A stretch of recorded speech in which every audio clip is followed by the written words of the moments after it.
Hello दोस्तों, welcome to our channel. इस video में हम बात करेंगे काफ़ी सारे स्कैम हो रहे हैं माइक्रो फाइनेंस रजिस्ट्रेशन को लेकर के।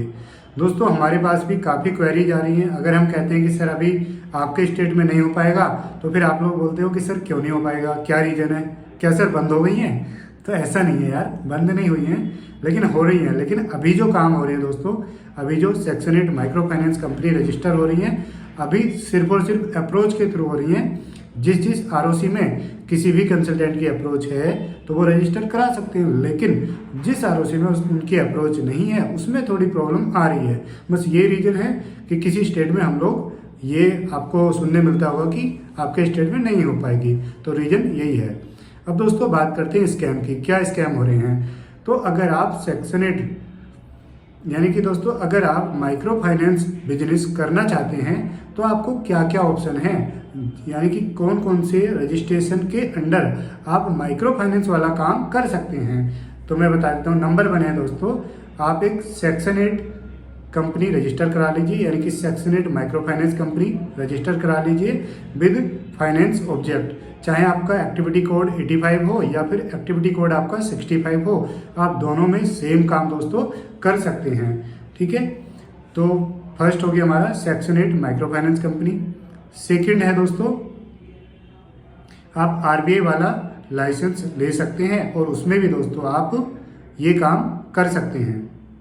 उसके बाद दोस्तों आप क्रेडिट कोऑपरेटिव, अगर आपने सोसाइटी बना ली है तो उसके अंडर भी आप माइक्रो फाइनेंस एक्टिविटीज कर सकते हैं। ठीक है, तो यही 3 तरीके के एंटिटी हैं जिसमें आप माइक्रो फाइनेंस वाला काम कर सकते हैं। लेकिन स्कैम क्या हो रहे हैं आजकल, काफ़ी सारे कंसल्टेंट दोस्तों प्राइवेट लिमिटेड कंपनी रजिस्टर कर दे रहे हैं आपकी डायरेक्ट बिना आरबीआई के। वो आपकी एमसीए से प्राइवेट लिमिटेड कंपनी रजिस्टर कर देते हैं और आपसे बोलते हैं कि आप बिजनेस कर सकते हैं। हमारे नोएडा में भी एक कंसल्टेंट हैं, काफ़ी सीनियर हैं, लेकिन हमारे पास भी उनके कई सारे क्लाइंट आए और उन्होंने बोला कि सर हमारी ये प्राइवेट लिमिटेड कंपनी रजिस्टर कर दी है और 60,000 रुपये 70,000 रुपये हमसे चार्ज किया है, क्या सर अब हम इसमें बिजनेस कर सकते हैं? तो दोस्तों आरबीआई ने कहीं भी एक नॉर्मल प्राइवेट लिमिटेड कंपनी को रिकॉग्नाइज नहीं किया है जब तक कि उसके पास आरबीआई का लाइसेंस नहीं है। यानी कि दोस्तों जब आप फाइनेंस ऑब्जेक्ट के साथ सेक्शन 8 कंपनी अप्लाई करते हैं रजिस्ट्रेशन के लिए, तो वहाँ पर वो रिजेक्ट कर देता है। यानी कि वो बोलेगा कि या तो आप आरबीआई का लाइसेंस दो या फिर एक डिक्लेरेशन दो कि हम फाइनेंस वाला काम तभी करेंगे जब हमारे पास आरबीआई का लाइसेंस होगा। तो ये लिख करके दे देते हैं कि बी द प्रोमोटर या फिर डायरेक्टर, हम सर फाइनेंस वाला काम तभी करेंगे जब हम लाइसेंस ले लेंगे। तो ये लिख करके वो इनकॉर्पोरेशन तो कर लेते हैं, लेकिन आपसे बोल देते हैं कि इनकॉर्पोरेशन हो गया, अब आप काम कर सकते हैं। लेकिन दोस्तों ये एक स्कैम है, ये एक फ्रॉड है। आप उसमें लीगली काम नहीं कर सकते। कोई भी कंप्लेन कर देगा, चेक इन होगी, तो दोस्तों आप फंस जाएंगे वहाँ पर, क्योंकि आपके पास कोई भी फाइनेंस वाला लाइसेंस नहीं है। जब जो आपके मेमोरेंडम में लिखा हुआ है वो तभी मिला था जब आपने एक एनओसी, एक डिक्लेरेशन दे दी थी कि हम ये काम तभी करेंगे जब आरबीआई से हमें लाइसेंस मिल जाएगा।